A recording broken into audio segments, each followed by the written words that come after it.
Kua uhia atu he whakapai ki runga I tētahi tangata Māori me tētahi umanga Māori, whai muri ho I te aitua nui I te marae o Manurewa I te rātau.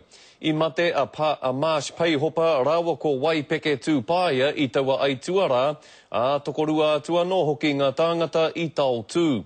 Kaia Irena Smith, ngā whakamahuki.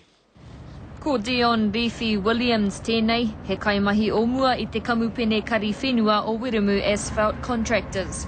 Kei tēnei whare te tari o te kamupene.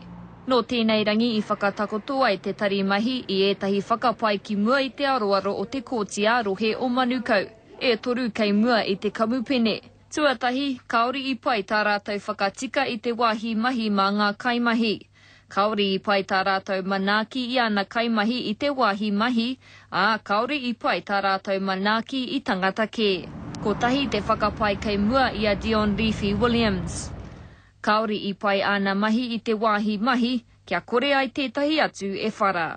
Whai muri mai tēnei I tētahi aitua I te marae o Manurewa I te marama o Hune I te rātau.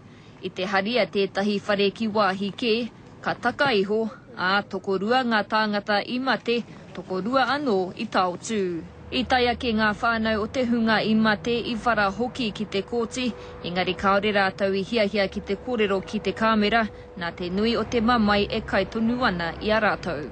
Kaore ngā whakapai I a ta kōrero tia I te rangi nei, ka puta anō ki mua I te kōti a te paunga o Maihe.